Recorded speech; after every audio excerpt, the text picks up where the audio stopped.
Alright, gonna drive to pick up a new bike today. Gonna see how it goes. Okay. Yeah, so this is just driving along Beach Road in Melbourne. It's a road that goes all the way on the coast, I guess you call it.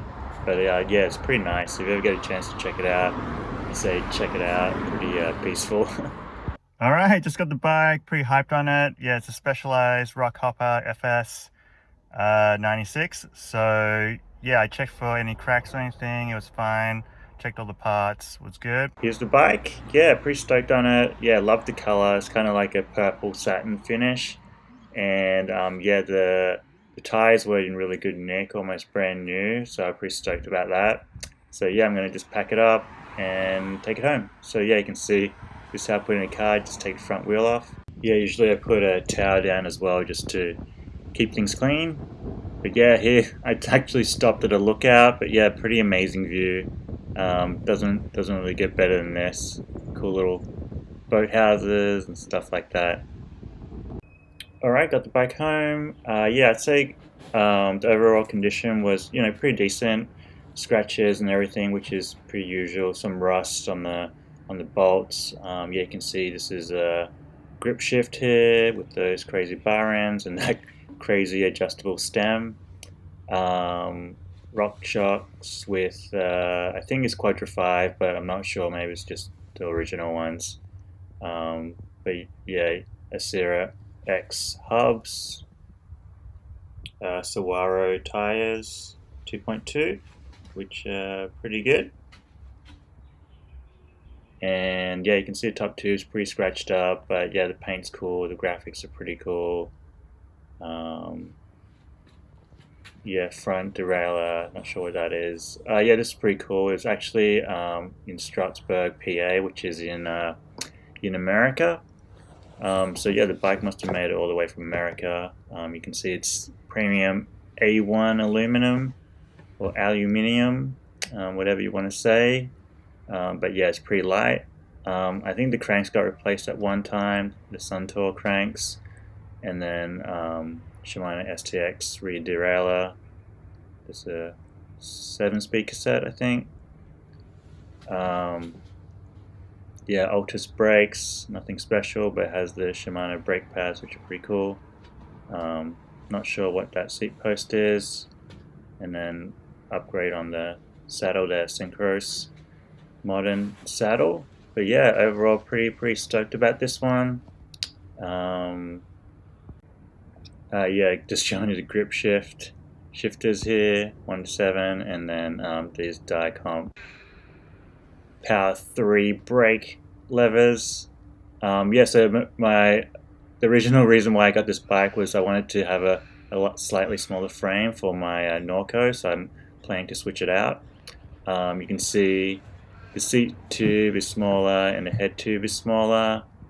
But yeah, I don't know, once I put the Marzocchis on, maybe it's going to end up being the same size, but yeah, we'll see. But you can see there's a third headset on the Specialized, so I'm going to change that to threadless. Yeah, so yeah, hopefully the head tube doesn't crack when I do that. But here you can see, yeah, it's 5-inch for the head tube of Norco and 4 inches for the Specialized. You can see the welding here for both the Norco and the Specialized. It's reinforced, so that's good. Yeah, you can see the seat post size. I think it's actually only 1/2 inch to 1 inch difference, but yeah, a little bit goes a long way here. So yeah, we'll see how we go. Alright, got the bike in the stand, taking it apart. Yes, I'm just taking the wheels off here. Pretty straightforward. When you take off your rear wheel, just put your chain in the highest gear on the rear derailleur. That will help you get your wheel off a little bit easier. And then here I'm just cutting all the little ends off the cables, taking the pedals off. Luckily they came off. Usually pedals are a little bit easier when the bike's on the ground. But yeah, this time I was lucky. And here I'm just looking for the quick link on the chain. I don't have one of those quick link tools, so I ended up using the gear cable again. You just thread the gear cable through and pull it tight. and then it'll unlock. And here I'm just taking off the rear derailleur. Yeah, this bolt was kind of tight for some reason, but yeah, I got it off in the end. And then here, a little tip I do is I always screw back on the little bolts and stuff. Yeah, that pretty much helps you from stop losing your bolts. Yeah, once you lose a few, you know. And then here, yeah, it's pretty straightforward. Just unscrew it, and that's it. Here, just taking off the front mech. Yeah, just unscrew it. That's it. Here, taking off these canty guides. If you got frayed cables, sometimes it's better just to cut them off, so it makes it a little bit easier when you kind of pull it. There's also a little tab up at that circle bit, so just make sure you unhook that before you slide off, and that's it. Okay, here just just taking the bars off. It had a separate top plate, so I was able to take everything off and just unhook all the cabling, so that made it real easy. And then here, just loosening the stem a little bit. And the headset with the little WD-40. I ended up putting the wheel back in to help loosen it up. That's a quick tip. If your headset's real tight, you can use a wheel to get a little bit more leverage. And then yeah, just taking the stem out, took off the headset cap. Yeah, basically it. Pretty simple. Alright, taking off cranks. So yeah, taking off old cranks on old bikes is probably the hardest part of disassembling a bike. But yeah, basically take this bolt off, and what you need to do is you need to put a crank remover in there, and when you're screwing it in, just make sure you're screwing it in straight. Yeah, you can see mine wasn't really going in there, and it was because the cranks were painted black and made it really tight. So yeah, just take your time and kind of just work in there. When you screw it on, just make sure it's straight. Sometimes you can spin the crank to make sure the crank tool's on there properly. And then here's a tip that I learned. What I do is I tighten the crank puller tool in there a little bit, just a little bit of pressure just to make sure the threads are snug. And every time that I've done that, my cranks came out. So yeah, that'll save you from kind of stripping your crank threads. Yeah, if you ever stripped your crank threads, you know it's not fun, so hopefully that saves you from doing that. Alright, here taking the other crank arm off. So yeah, I had the same issue here. It was kind of tight because of the paint, the black paint, and also yeah, for some reason it just wouldn't go on straight. And basically you just got to keep trying. Unscrew it, screw it back in, unscrew it, screw it back in until it's straight. Otherwise you're just going to strip your threads. Here you can see I've put it in, and you can see when I rotate it, it definitely doesn't rotate on the same axis as the bottom bracket spindle. So in that case, I was eventually able to get it on straight, and yeah, I was able to take it off. But yeah, just make sure you take your time. If it doesn't go on straight, don't screw in the top bolt, because it will definitely strip your threads on that one. But here, yeah, you can see that I'm checking, making sure it's straight. Once it's straight, I put the bolt in, and then and screw it down, and that's it. Alright, so yeah, time to clean the bike. Yeah, just have a light detergent and soap and water mix, old scourer and a brush. So basically you just take your brush, you brush all the dirt off it first, and then you use the spray it on. Use the scourer where it's hard to kind of clean. That's going to help. Just make sure you're not going to scratch it if you're doing like a primo frame. This frame already had tons of scratches and stuff on it, so it was fine for this one.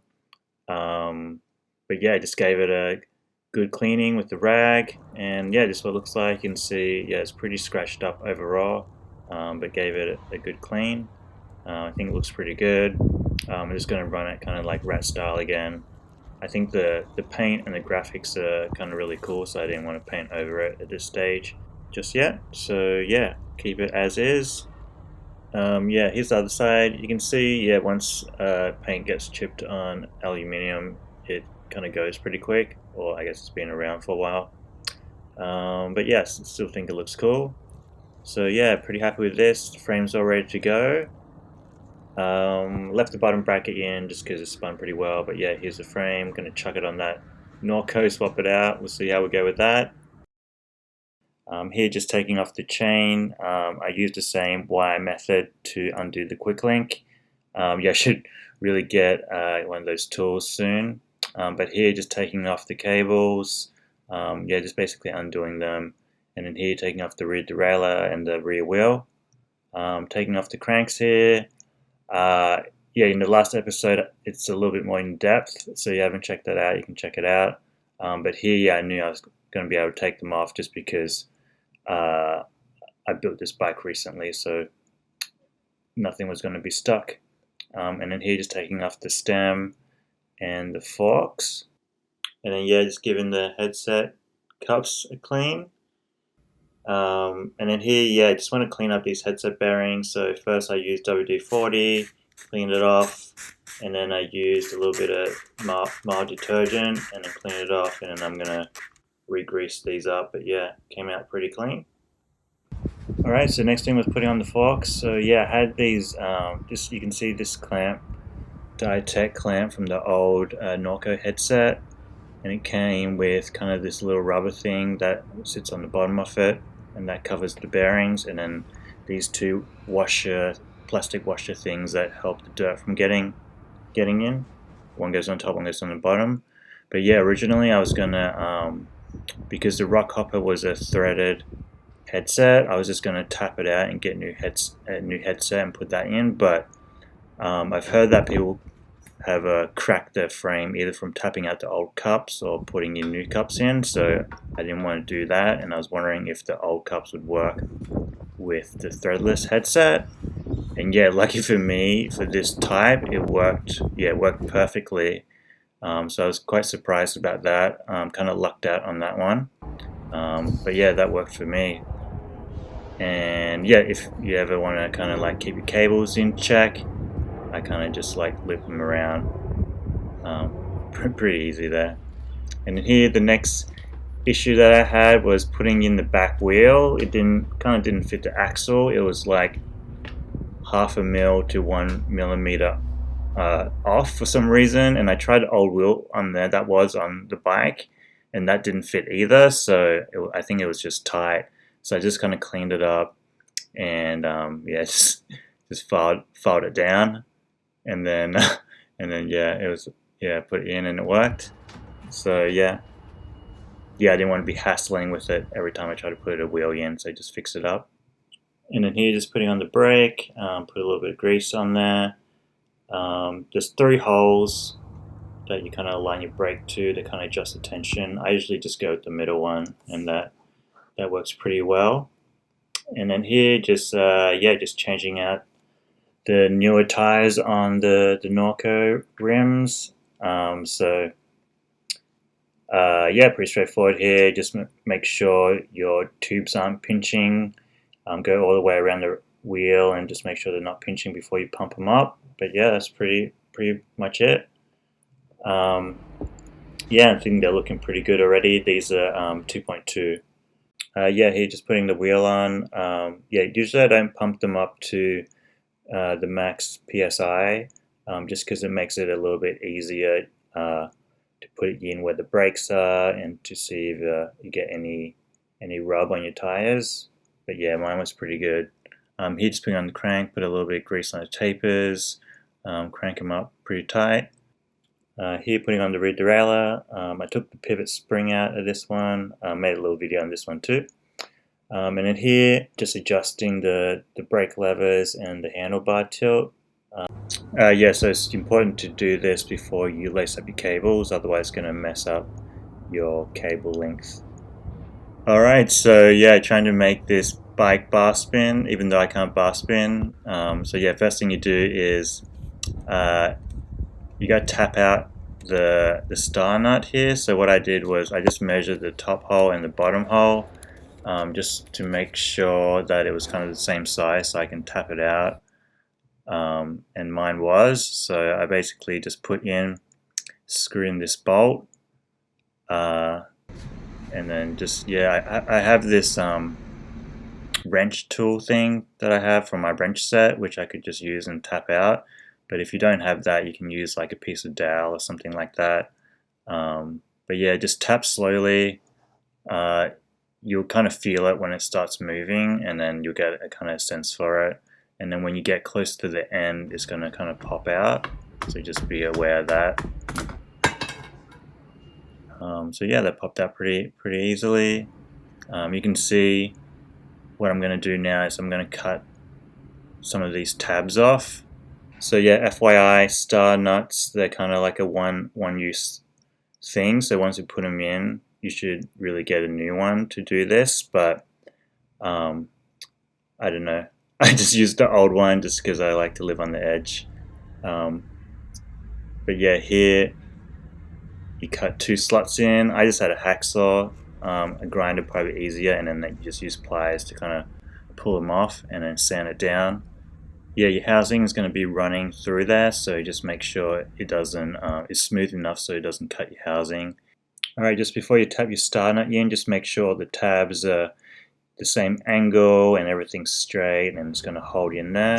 And then I put the gap where I cut the tabs out on the right hand side of the fork, because my cable is going to go from my left brake lever. So yeah, just line up on where you want to go before you hammer it in. Once you hammer it in, you won't be able to turn it. But here, yeah, I'm just kind of testing the strength of my star nut here, just because, yeah, you know, I reused the old one. If you use a new one, you won't have to do this, but I'm just putting tons of pressure on it, just making sure the star nut's going to break or it's not going to come back up. And I was happy with that. It was pretty tight, so yeah, that was good. So here, I'm just putting extra washi in, and if your stem, you probably won't, but if your stem has a hole in here, you can just put the cable in, slide it on the side of the star nut, and then you have a little gap for your cable. And then yeah, you're good to go. You just put the top cap on, and that's it. Pretty easy. But yeah, I realize, you know, not everyone's going to have this hole in their stem, so I'm going to show you how to do it without if you want to do it on a different stem. So basically, you should have enough spaces so your fork reaches the top of your stem, and we're going to use an extra spacer here and then just cut a tab out. So this is alloy. Make sure it's alloy, not carbon fiber that you're hacksawing, because you're going to get splinters in your fingers. But here, yeah, just cutting a tab, maybe it's 7 millimeters wide, but yeah, you can kind of just eye it and then just cut both sides off, and then just file it down to make sure you get rid of the burrs, make sure it's not sharp. You can see here, yeah, this is what it looks like after I filed it down and sanded it. But yeah, the ring should still hold because the metal is pretty thick, and you're only applying top-down pressure, so I don't think it's going to snap at all or bend. But yeah, here basically you just line up the gap of where your housing is going to go through, and then you just pop the top cap back on, screw it all the way down, make sure it's working for you, and that's basically it. So yeah, I think it looks pretty clean like this rather than going through the top. But yeah, you can see, you know, my fork was a little bit longer, but it's still worked fine. And then here we got to sort out the bottom V brake. So if I use the same kind of this adapter, it's not gonna work. So I decided I'm going to cut this down. So take that little spring thing off, and I'm going to cut it right there, and then put this unit tube and the little silver cap on there that the housing is going to sit in. This unit tube has a little latch on it, so just make sure you're cutting off the right end. And then yeah, when I was hacksawing the little silver pipe, it snapped my hacksaw blade. So yeah, luckily I was able to finish it off. But yeah, you can see here's all the parts, and then here it is together. So yeah, after you got that done, if you're running V-brakes, you're all ready to go to put it in. So here I just put the cable in first, put the top cap down, and then you can use a little zip tie to stop your housing from hitting the stanchion.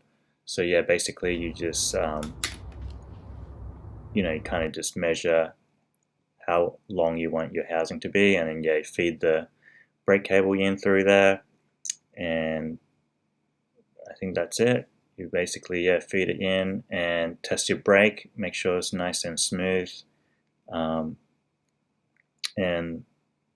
yeah, that's it. I ended up for this setup, this worked really well, but I ended up just undoing the zip tie, taking off the zip tie and making the housing a little bit shorter, and yeah, mine worked well for me because my forks only went down, I don't know, like 80 millimeters or something small.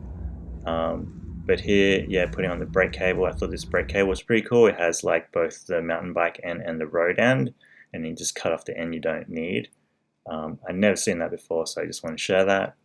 And then here, just putting the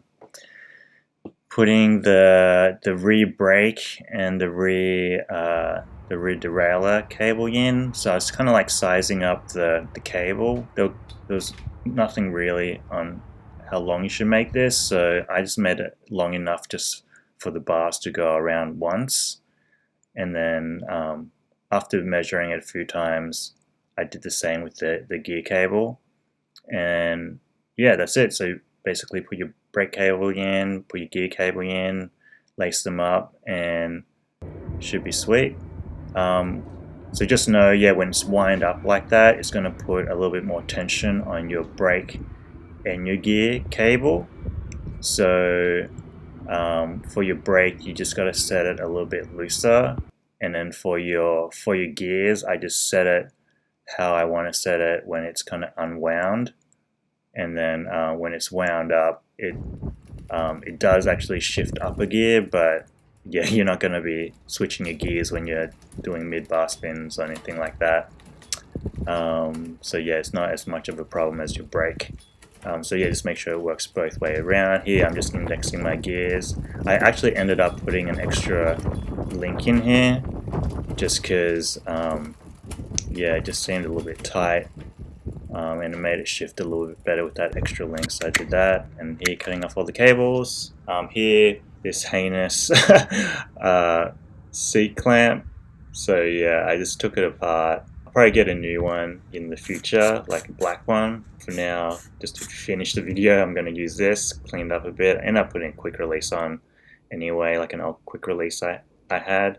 And then here, yeah, just showing you how I trued the wheel to make sure the rear wheel is kind of even on both sides. You can see it's pretty tight with this 2.2, but I think it's perfect. Yeah, that's it.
right, that's the video.